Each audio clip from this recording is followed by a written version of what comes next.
बिस्मिल्लाहिर्रहमानिर्रहीम। अस्सलामु अलैकुम माय डियर स्टूडेंट्स। लेक्चर का आगाज़ करते हैं प्यारे आका सल्लल्लाहु अलैहि वसल्लम की नहायत खूबसूरत दुआ के साथ, रब्बे ज़िदनी इल्मा।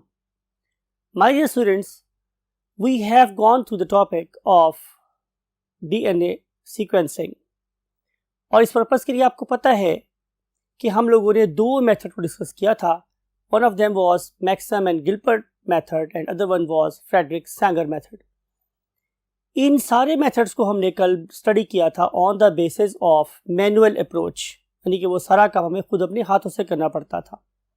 लेकिन जैसा कि आप बोर्ड पे देख रहे हैं, आज हम टॉपिक डिस्कस करने वाले हैं ऑटोमेटेड डीएनए एनालिसिस, यानी कि अगर हमने ये वाला काम ऑटोमेटिकली करना हो तो ये काम कैसे हो सकता है। तो उसके लिए we have to go to the white board.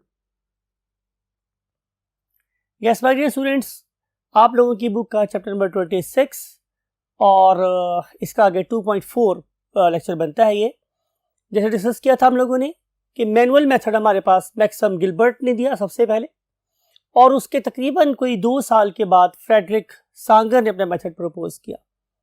You know very well कि मैक्सम गिलबर्ट का जो मेथड था it was very very complex, और इसमें हम डीएनए लेते थे और उस पर्टिकुलर डीएनए को हम क्लीव करते थे, यू कैन से दो डिफरेंट सेगमेंट्स में, दो डिफरेंट स्ट्रैंड्स में, और उसमें से आपको पता है कि सिर्फ एक ही स्ट्रैंड इस्तेमाल होता है कॉपी के लिए। तो हमें क्या करना पड़ता था कि हम उसमें से एक स्ट्रैंड को निकालते थे। तो पहली कॉम्प्लेक्सिटी आ गई हमारे पास ये कि मुझे उसमें से एक स्ट्रैंड को निकालना पड़ता है या प्योरीफाई करना पड़ता है।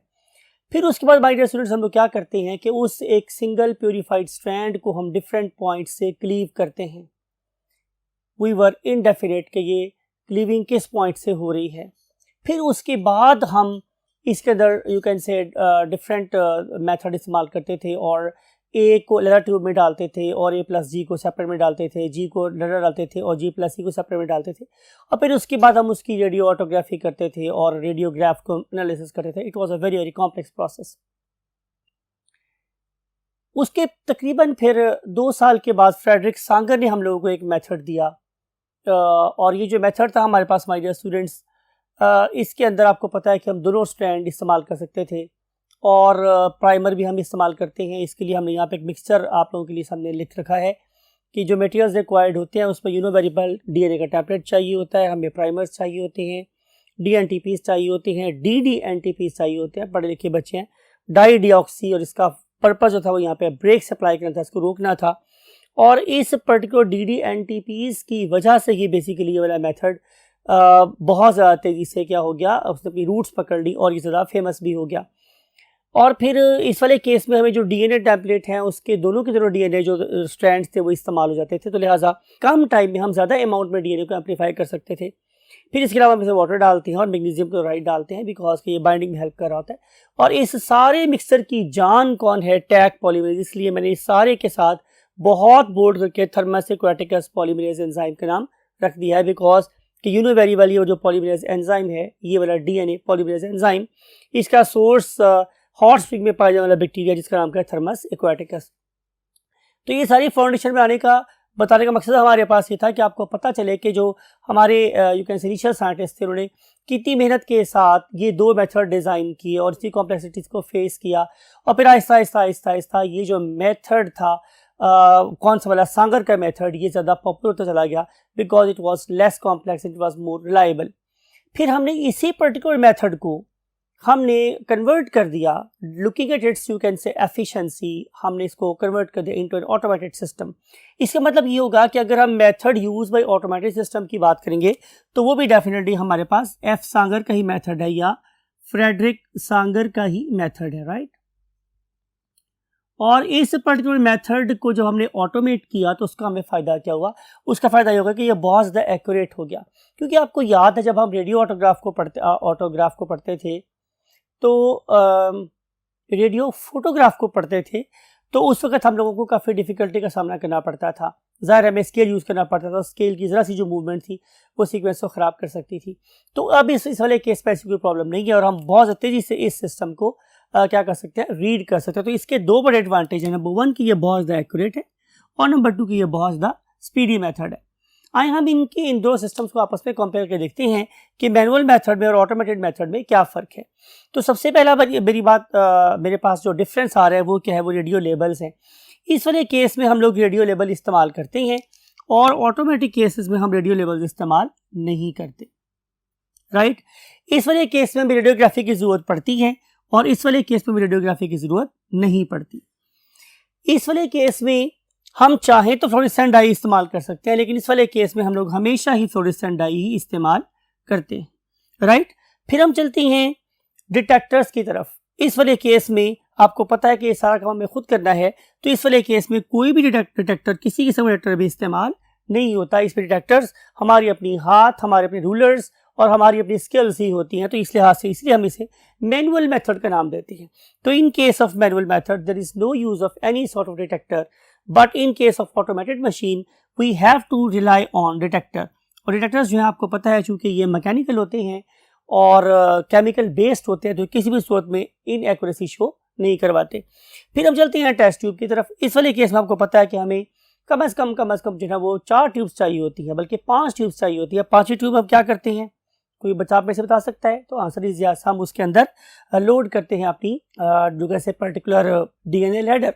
Now if we look at the test tubes, तो आपको पता है कि जो पीसीआर ट्यूब्स हैं वो हमें कम से कम 4 इस्तेमाल करनी पड़ती हैं, ठीक है।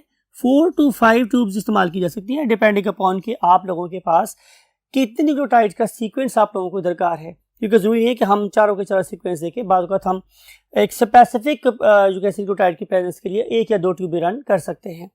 लेकिन in case of the automated DNA we have to run only 1 test tube. ये बड़ी इंपॉर्टेंट बात है कि हम सारी की सारी जो बेसिस होती हैं उन्हें एक ही टेस्ट ट्यूब में ऐड कर देते हैं, यानी कि एक ही टेस्ट ट्यूब का जो एनालिसिस है वो मुझे चारों किस्म की न्यूक्लियोटाइड के बारे में बताएगा, यानी कि एडेनिन की भी, थाइमिन की भी, गुआनिन की भी और साइटोसिन की भी। तो चारों किस्म की न्यूक्लियोटाइड्स की प्रेजेंस का अंदाज़ा मुझे एक ही जगह पे हो जाएगा। लेकिन इस वाले केस में मुझे 4 डिफरेंट टेस्ट ट्यूब में 4 डिफरेंट टाइप्स की डीएनटीपीज ऐड करके उसके कोरेस्पॉन्डिंग न्यूक्लियोटाइड का पता चलता है। बिकॉज के जहाँ पे आपको पता है डी एटीपी होगा, रुकेगा, वो बेसिकली मुझे प्रेजेंस ऑफ थाइमिन बता रहा होगा। बिकॉज के थाइमिन ने जाके एडेनिन ने जाके बेसिकली थाइमिन से बाइंड किया है, तो अगर मैंने डी एटीपी इस्तेमाल किया तो मुझे थाइमिन की प्रेजेंस का पता देगा। तो it was you can say bit tricky as well, ये जो हमारे पास मैनुअल मेथड था। फिर जब हम बात करते हैं नंबर ऑफ रॉस की, तो यहाँ पे जाहिर अगर मैं 4 टेस्ट ट्यूब में परफॉर्म किया एक्सपेरिमेंट, तो मुझे इन चारों की 4 टेस्ट ट्यूब का एनालिसिस करना पड़ेगा। तो यहाँ पे हमारे पास ऑलमोस्ट 4 रॉज इस्तेमाल होती हैं, और अगर मैं इनके साइज का अंदाजा करना चाहता हूँ तो फिर मुझे साथ साथ ज़ाहिर डीएनए लैडर भी रन करना पड़ेगा, तो ये 5th कॉलम भी इस्तेमाल हो सकता है। लेकिन इस वाले केस में ऐसा नहीं है। यहाँ पे हम लोग करते हैं कि हमारे स्टूडेंट्स के हम लोग इस पर्टिकुलर ट्यूब के अंदर एक बहुत ही बारीक सी कैपिलरी इंसर्ट करते हैं, और फिर ये जो कैपिलरी होती है, ये इसमें सक्शन का प्रोसेस होता है। ये हमारे सीक्वेंस हमारे उस पर्टिकुलर यू कैन से आइसोलेटेड डीएनए को सक करती है, और सक करने के बाद ये मूव कर जाती है टुवर्ड्स द डिटेक्टर। तो इस वाले केस में हम लोगों को सिर्फ और सिर्फ एक टेस्ट ट्यूब चाहिए होती है, और ये एक ही test tube capillary array electrophoresis के जरिए से हम लोगों को बता देती है। हम स्टडी करेंगे डिटेल के साथ कि बेसिकली कैपिलरी एरे इलेक्ट्रोफोरेसिस कैसे की जाती है और ये क्या होती है, राइट। फिर हम चलते हैं नेक्स्ट पॉइंट पे, what is the sequence reading. आपको पता है कि जब हम सीक्वेंस को रीड करने की बात करते हैं, तो मैंने आपको बताया था कि हम ऑल अपनी स्केल इस्तेमाल कर रहे होते हैं। हम फोटोग्राफ इस्तेमाल करते हैं, हम स्केल इस्तेमाल करते हैं, और हम स्केल को स्लाइड करते चले जाते हैं, और फिर starting from the base towards the top. आपको पता है कि छोटे जो यू कैन से न्यूक्लियोटाइड्स होते हैं, छोटे जो चेन्स होती हैं वो हमेशा नीचे होती हैं, और बड़ी चेन्स जो ऊपर होती हैं। तो हम इस तरीके से सीक्वेंस को बॉटम से टॉप की तरफ फीड करते चले जाते हैं। तो ये सीक्वेंस रीडिंग कैसी है, मैनुअल है। इस वाले केस में हम लोगों को साथ देना पड़ता है, दोबारा बोल रहा हूँ, अपनी आंखों का, स्केल का और एक रेडियो फोटोग्राफ का। फिर हम चल रहे हैं सीक्वेंस रीडिंग के लिए। यहाँ पे ऐसा कोई चीज़ नहीं हो रही, यहाँ पे सिर्फ और सिर्फ यूवी लेज़र बीम इस्तेमाल होती है, और वो जो यूवी लेज़र बीम है वो डिटेक्ट करती है कि किस किस्म का कलर जो है यहाँ से पास हो रहा है। बिकॉज कि हम लोगों ने यहाँ पे कलर्ड फ्लोरेसेंट डाई इस्तेमाल की होती है, एक स्पेसिफिक न्यूक्लियोटाइड के साथ एक स्पेसिफिक कलर बाइंडेड है। तो ये जो यूवी लेज़र बीम है ये उस पर्टिकुलर स्पेसिफिक कलर को रीड करती है, और रीड करने के बाद ज़ाहिर है हमें इन्फॉर्म कर देती है कि यहाँ पे किस किस्म का न्यूक्लियोटाइड पास हुआ है, वेदर इट वाज एडेनिन और गुआनिन और साइटोसिन और thymine, right my dear students. फिर हम चलते हैं कंप्यूटर, जाहिर है मैनुअल में तो कंप्यूटर यूज़ होता ही नहीं, तो इस वाले केस में कंप्यूटर इस्तेमाल नहीं होगा। लेकिन जब मैं बात करता हूँ ऑटोमेटेड की, तो मेरे पास एक बहुत हाई टेक किस्म का कंप्यूटर प्रेजेंट होता है, और ये हाई टेक कंप्यूटर 3 डिफरेंट किस्म के काम करता है। उस तीनों किस्म के कामों को हम अगले बोर्ड पे देखने वाले हैं। फिर हम चलते हैं एंड पे। आपको पता है कि इस वाले केस में तो you have to write the sequence at your own. तो इसी तरह मैनुअल है, हम खुद से सीक्वेंस को रीड कर रहे होते हैं और खुद से मैनुअली उस सीक्वेंस को लिखते चले जाते हैं। लेकिन इस वाले केस में ऐसा नहीं होता, इस वाले केस में ऐसा नहीं हो रहा। यहाँ पे हमारे पास प्रॉपर कंप्यूटर के साथ एक प्रिंटर अटैच है, और वो जो प्रिंटर है वो क्या करेगा कि वो हमें स्टडी के साथ साथ ही हमारे सीक्वेंस को प्रिंट करके दे देगा। आइए देखते हैं कि इस पर्टिकुलर ऑटोमेटेड डीएनए सीक्वेंसिंग का हमारे पास फ्लो चार्ट क्या, किस प्रिंसिपल पे काम कर रहा है। इसके लिए we have to go to the next part of the board. Yes my dear students, बात हुई थी आप लोगों के साथ ऑटोमेटेड डीएनए एनालिसिस के फ्लो चार्ट की। तो जैसे मैंने स्टूडेंट्स बोला था आप लोगों से अभी कि हम सबसे पहले एक सिंगल पीसीआर ट्यूब लेते हैं, और उस पर्टिकुलर सिंगल पीसीआर ट्यूब में हम लोग सबसे पहले डीएनए ऐड करते हैं। मीन्स टू से हमारी रिक्वायरमेंट है कि हम वैसे तो सबसे पहले इसमें वाटर ऐड करते हैं। वाटर ऐड करने के बाद हम उसमें ऐड कर देते हैं अपना डीएनए, फिर हम उसके अंदर ऐड कर देते हैं प्राइमर, फिर हम ऐड कर देते हैं normal dNTPs means normal nucleotides, फिर हम उसमें ऐड कर देते हैं डाइडिऑक्सीन्यूक्लियोटाइड्स। और वो जो डाइडिऑक्सीन्यूक्लियोटाइड्स हैं they are very very specific in their colours. ये इंपॉर्टेंट बात है, ये बहुत ही इंपॉर्टेंट बात है कि इस वाले केस में जब मैं 4 डिफरेंट टाइप्स की डीडीएनटीपीज इस्तेमाल करता हूँ तो वो चारों की चारों डिफरेंट कलर के साथ कोडेड होती हैं, फ्लोरेसेंट डाई के साथ कोडेड होती हैं। फॉर एग्जांपल कि अब मैंने यहाँ पे साइटोसिन को बोल्ड रेड से शो किया हुआ है, एडेनिन को मैंने ब्लू से शो किया हुआ है, गुआनिन को मैंने ब्लैक से शो किया है, थाइमिन को मैंने थिन रेड से शो किया हुआ है। तो जैसे मैंने यहाँ पे 4 डिफरेंट कोड्स बना लिए हैं, इस तरीके से हमारे इस पर्टिकुलर पीसीआर ट्यूब के अंदर भी 4 डिफरेंट किस्म के कलर्स वाली डीडीएनटीपीज प्रेजेंट होती हैं, और ये स्पेसिफिक किस्म की डीडीएनटीपीज मुझे एक स्पेसिफिक किस्म के सीक्वेंस को डिपिक्ट कर रही होती है, बता रही होती। अब इस पर्टिकुलर ट्यूब को हमने किस में डाल दिया, पीसीआर में। पीसीआर ने तमाम चीज़ों को एम्पलीफाई कर दिया, और एम्पलीफाई करने के बाद अब हम इस ट्यूब को अटैच करेंगे with this particular device that is called as automated DNA analyser. अब ये ट्यूब करेगी क्या कि ये ट्यूब बेसिकली इस सैंपल को सक करेगी। इस सैंपल को सक करने के बाद अब एक बहुत सी थिन ट्यूब में से हमारा सैंपल मूव करता चला जा रहा है। फिर हम ये क्या करेंगे कि हम इस पर्टिकुलर फ्लोरेसेंट डाई को ट्रिगर करेंगे कि ये रेडिएशंस एमिट करे। पहले की रेडिएशन एमिट नहीं कर रही होती है, तो हमने क्या करना है, हमने इसको एक्साइट करना है। तो एक्साइट करने के लिए हम उसके ऊपर यूवी लाइट पास करते, उसके ऊपर फॉल करवाते हैं, उसके ऊपर गिराते हैं। तो ये जो पर्टिकुलर यूवी लाइट होगी वो उन डॉर्मेंट मीन सोई हुई फ्लोरेसेंट डाइज को एक्टिवेट कर देंगी। Now they begin to emit radiation. अब जो रेडिएशंस एमिट होंगी उस पर्टिकुलर रेडिएशंस को हमें क्या करना है, किसी तरतीब से गुजारना है, और एकदम से नहीं गुजारा तो हम क्या करते हैं कि हम इस कैपिलरी के अंदर एक और छोटी सी कैपिलरी जो इसके डायमीटर को फर्दर नैरो कर देती है, और उसके अंदर क्या प्रेजेंट होती है, जेल, हम वो यहाँ पे अटैच करते हैं।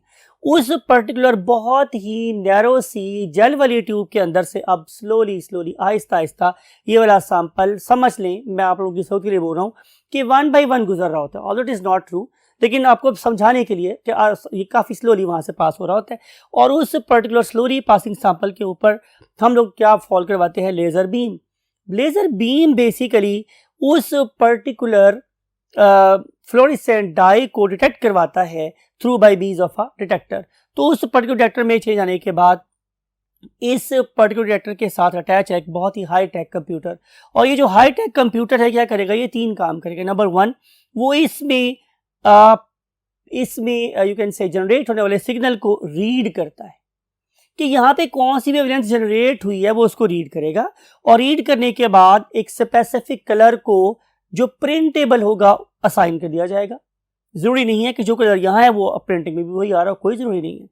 इसका कलर हमारी फ्लोरेसेंट डाई का और प्रिंटिंग कलर डिफरेंट हो सकता है। लिहाजा यहाँ पे हमारे पास एक प्रोग्राम है, कोडिंग है, जो इस पर्टिकुलर डिटेक्टर में से रिलीज होने वाले मैसेज को, जो इस डिटेक्टर से रिलीज होने वाले मैसेज को किसी कलर को साथ क्या करेगी, असाइन कर देगी। और उसके बाद आखिरी काम ये करेगी कि वो ये वाला प्रोग्राम आखिरी काम क्या करेगा कि वो इस पर्टिकुलर रीडिंग को, जो अंडरस्टैंडिंग को एक प्रिंटर को सेंड कर देगा। मीन्स कि नॉट ओनली ये रीड करता है, कलर असाइन करता है, बल्कि उस कलर को फिर एक प्रिंटेबल फॉर्म के लिए प्रिंटिंग रिक्वेस्ट भी भेज देता है, तो फिर हमारे पास एक प्रिंटेड सीक्वेंस आ जाता है। ये वाला प्रिंटेड सीक्वेंस हमारे पास किस फॉर्म में होता है, तो आंसर इस फॉर्म में। इसमें आप देख रहे हैं हमारे स्टूडेंट्स कि यहाँ पे डिफरेंट किस्म की पीक्स बन रही हैं। ये वाली पीक्स बेसिकली हमें बता रही होती हैं कि एक पर्टिकुलर टाइम पे जब वो इस कैपिलरी जेल में से बहुत स्लोली पास हो रहा था, तो किसी पर्टिकुलर न्यूक्लियोटाइड के फाइंड होने की प्रोबेबिलिटी क्या है, राइट?